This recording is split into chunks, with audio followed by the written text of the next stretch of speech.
Hello students, कैसे हैं आप? Perhaps you are fine.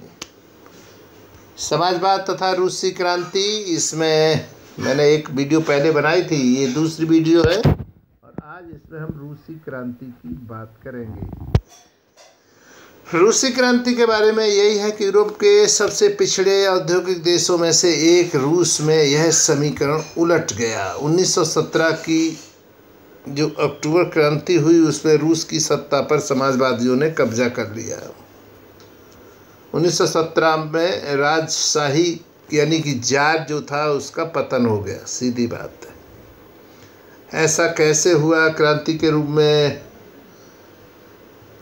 रूस के सामाजिक और राजनीतिक हालात कैसे होते गए, इसे जवाब ढूंढने के लिए हमें इस क्रांति पर नज़र मारनी पड़ेगी।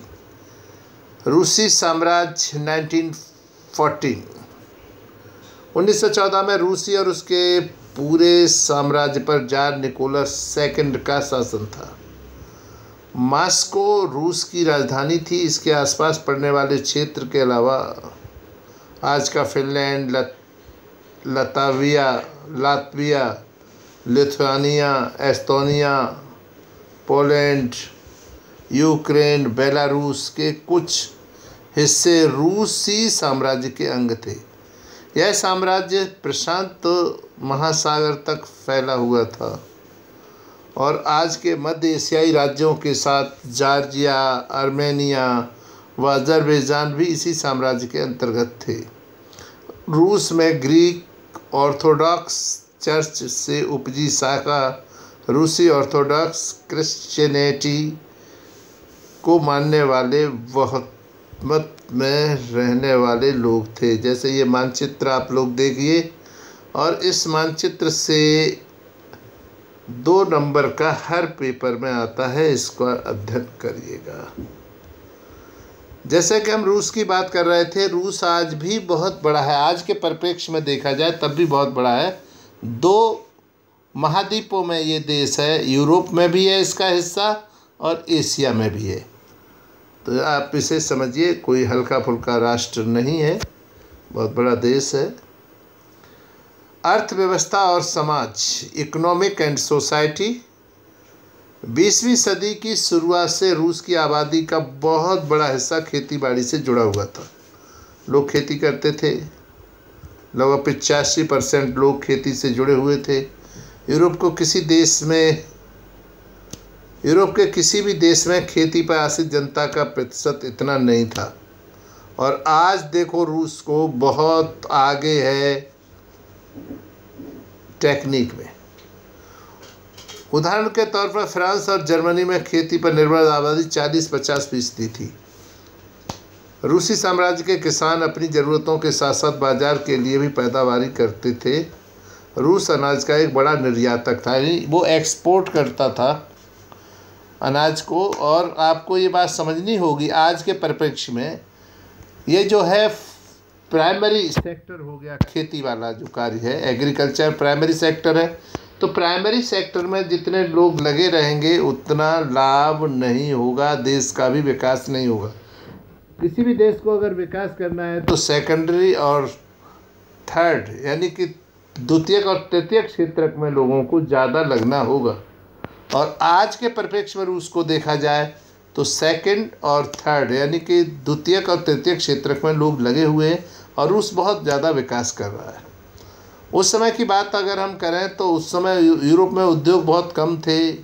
मॉस्को प्रमुख औद्योगिक इलाके थे। मॉस्को यानी जो राजधानी थी उसके आसपास कुछ फैक्ट्रियां लगी हुई थी। हालांकि ज़्यादातर उत्पादक कारीगर ही होते थे, यानी कि कारीगर का मतलब होता है टेक्निकल हैंडेड, यानी हाथों से ही काम करते थे। लेकिन कारीगरों की वर्कशॉप के साथ साथ बड़े कल कारखाने भी मौजूद थे। तो कारखानों से जो भी कुछ सामान ऐसा भी होता है कि जो कारीगरों को दे दिया जाता है, उसमें वो सुधार करते हैं और फिर वो कारखाने में पहुंचाते हैं, तो उन्हें काम मिलने लगा। बहुत सारे कारखाने 1890 के दशक में चालू हुए थे, जब रूस के रेल नेटवर्क को फैलाया जा रहा था। इन रेलवे लाइन बहुत बड़ी मात्रा में फैलाई जा रही थी, बिछाई जा रही थी। उसी समय उद्योगों में विदेशी निवेश भी, इन्वेस्टमेंट, फॉरेन इन्वेस्टमेंट हुआ। विदेशियों ने अपना पैसा लगाया और लाभ कमाते थे, ये फॉरेन इन्वेस्टमेंट होता है। इन कारकों के चलते ही सालों में रूस को कोयला उत्पादन में दुगना, स्टील उत्पादन में 4 गुना वृद्धि हुई। सन 1900 तक कुछ इलाकों में तो कारीगर और कारखाना मजदूरों की संख्या लगभग बराबर हो चुकी थी। ज़्यादातर कारखाने उद्योगपतियों की निजी संपत्ति थे। मजदूरों को न्यूनतम वेतन मिलता था, यानी मिनिमम सैलरी, और काम करने के घंटे निश्चित करने की मांग भी उठ रही थी। जो सरकारी बड़ी कंपनियों पर नज़र रखते थे, लेकिन फैक्ट्री इंस्पेक्टर भी नियमों के उल्लंघन को रोक पाने में नाकामयाब थे, क्योंकि हर फैक्ट्री वाला चाहता है कि लोग ज़्यादा से ज़्यादा काम करें। वर्कशॉप में काम करने वाले 15 घंटे तक काम करते थे, यानी इतनी लंबी उनकी ड्यूटी खिंचती थी, जबकि मजदूरों आमतौर पर 10 से 12 घंटे पालियों में काम करते थे। इससे क्या होता है, ज़्यादा काम करने से मजदूरों की जो स्वास्थ्य है उस पर प्रभाव पड़ता है और उन्हें आराम भी नहीं मिल पाता और वो सुख सुविधाओं से वंचित हो जाते हैं। सामाजिक स्तर पर मजदूर बटे हुए थे, उस समय ज़्यादा यूनियन नहीं थी, इसलिए ये सारा काम चल रहा था। आज को देखा जाए तो आज बहुत सारी यूनियंस है, मजदूर यूनियंस, और मजदूरों को जहाँ ज़्यादा परेशान किया जाता है वहाँ आज तुरंत आंदोलन होते हैं और काम को ठीक से कर लिया जाता है। 1914 में देखा जाए तो फैक्ट्री में मजदूरों में औरतों की संख्या 31% थी और पुरुष मजदूरों के मुकाबले उन्हें बहुत कम वेतन मिलता था, यानी 3/4, 3/4। अगर 4 रुपये पुरुष को मिल रहे हैं तो महिला को सिर्फ 3 रुपये दिए जाते थे। मजदूरों के बीच मौजूद फासला उनके पहनावे और व्यवहार में भी साफ दिखाई देता था, क्योंकि उनकी स्थिति अच्छी नहीं थी जो देखी जा सकती थी। इन भेदों के बावजूद भी किसी को भी नौकरी से निकाल दिया जाता था। उन्हें मालिकों से कोई शिकायत होती थी तो मजदूर एकजुट होकर हड़ताल भी कर देते थे और ये धीरे धीरे सिलसिला शुरू हुआ। देहात की ज़्यादातर जो ज़मीन थी वो किसान खेती करते थे, लेकिन विशाल संपत्तियों पर सामंतों का मतलब है राजाओं ने ऐसे लोग बना रखे थे जिनसे पैसे लेते थे और वो जो सामंत होते थे वो ज़मीन की देखरेख करते थे। राजशाही ऑर्थोडॉक्स चर्च का कब्जा था ज़्यादातर भूमि पर। मजदूरों की तरह किसान भी बटे हुए थे। किसान बहुत धार्मिक स्वभाव के थे।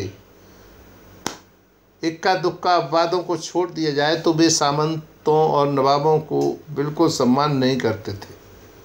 नवाबों और सामंतों को जो सत्ता और हैसियत मिली थी वह लोकप्रियता की वजह से नहीं, बल्कि जार के प्रति उनकी वफादारी के कारण थी। यहाँ की स्थिति फ्रांस जैसी नहीं थी, ये रूस की बात चल रही। मिसाल के तौर पर फ्रांसीसी क्रांति के दौरान ब्रिटेनी के किसान न केवल नवाबों का सम्मान करते थे, बल्कि नवाबों को बचाने के लिए बाकायदा लड़ाइयाँ भी करते थे। इसके विपरीत रूस के किसान चाहते थे कि जैसे कि बताया गया वो धार्मिक थे और नवाबों की ज़मीन छीनकर किसानों के बीच में बांट दी जाए। अधिकतर वह लगान भी नहीं चुकाते थे। लगान क्या होता है? ज़मीन पर एक टैक्स सरकार वसूलती है, उसको लगान कहते हैं।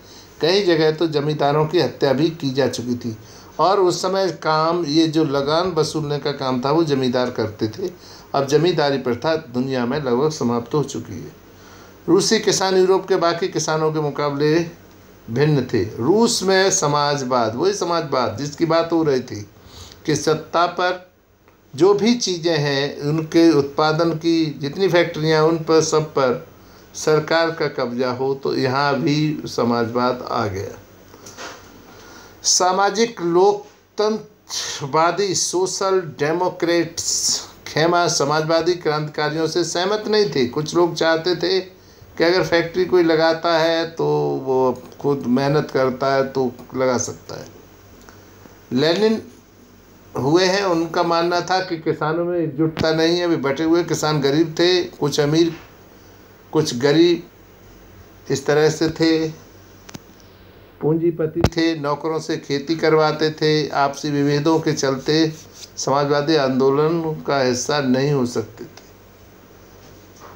व्लादिमीर लेनिन वेल्सेविक खेमे का मुखिया सोचते थे कि जो राजा जार कहलाता था, शासित रूस जैसे दमनकारी समाज में पार्टी अत्यंत अनुशासित होनी चाहिए और अपने सदस्यों की संख्या व स्तर पर इसका पूर्ण नियंत्रण होना चाहिए। उथल पुथल का समय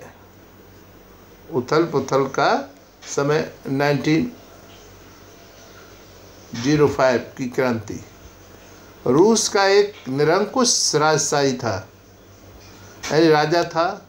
अन्य यूरोपीय शासकों के विपरीत 20वीं सदी की शुरुआत में जार राष्ट्रीय संसद के अधीन नहीं था, यानी जो राजा था उसकी स्थिति ऐसी नहीं थी कि वो देश के विकास के लिए काम करें, वो सिर्फ विलासतादायक जीवन जीते थे, लग्जरी लाइफ, यानी उनके यहाँ नर्तकियाँ नाच कर रही हैं, बैठे हैं, और कोई देश के विकास के लिए काम न करना। रूसी समाज के तहत उन्हें राष्ट्रवादियों, पोलैंड, इस्लाम के आधुनिकीकरण के समर्थक जदीदी जो थे वो इस्लाम धर्म के पढ़े लिखे लोग जदीदी कहलाते थे, उनका समर्थन मिला। रूसी मजदूरों के लिए 1904 का साल बहुत बुरा रहा। जरूरी चीज़ों की कीमतें इतनी तेज़ी से बढ़ी कि वास्तविक वेतन में 20% तक की गिरावट आ गई। वेतन तो गिर गया मगर चीज़ों के दाम बहुत बढ़ गए। उसी समय मजदूर संगठन की अध्यक्ष सदस्यता में भी तेजी से वृद्धि हुई। आंदोलन हुए बहुत सारे। सेंट पीटर्सबर्ग के 1,10,000 से ज़्यादा मजदूर काम के घंटे घटाकर 8 घंटे किए जाने, वेतन में वृद्धि, कार्य स्थितियों में सुधार की मांग करते हुए हड़ताल पर चले गए। इसी दौरान एक बहुत बड़ी घटना हुई। पादरी गैपान के नेतृत्व में मजदूरों का एक जुलूस विंटर पैलेस, राजा का जो महल था, उसके सामने पहुंचा तो पुलिस और कोसेक्स ने मजदूरों पर हमला बोल दिया। ये हमला क्यों बोला? राजा तो जो जार था वो विलासतादायक जीवन व्यतीत कर रहा था और वो नशे में भी धुत था। मजदूरों की जो भीड़ जा रही थी वो ये नारे लगा रहे थे कि हमें रोटी चाहिए, काम चाहिए, इस तरह से। तो राजा के धीरे धीरे कानों में आवाज़ पूछी तो किसी ने उससे ये कह दिया कि एक भीड़ हमला करने आ रही है। तो उसने ऑर्डर दे दिया कि बूंडिट, यानी गोली चलाओ। तो इस घटना में 100 से ज़्यादा मजदूर मारे गए, औरतें भी मारी गईं, बच्चे मारे गए,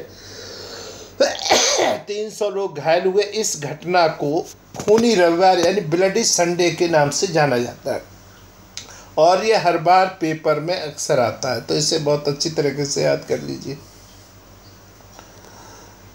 क्रांति की शुरुआत में घटना ये हो गई जिससे सारे देश में हड़तालें होने लगी। नागरिक स्वतंत्रता के अभाव का विरोध करते हुए विद्यार्थी अपने कक्षाओं से विरोध करने लगे और बिल्कुल सेम वही काम हुआ जो इंडिया में हो रहा था, सब लोग बहिष्कार करने लगे। ठीक है, तो इसके बाद ये भी वीडियो समाप्त होती है और तीसरी वीडियो में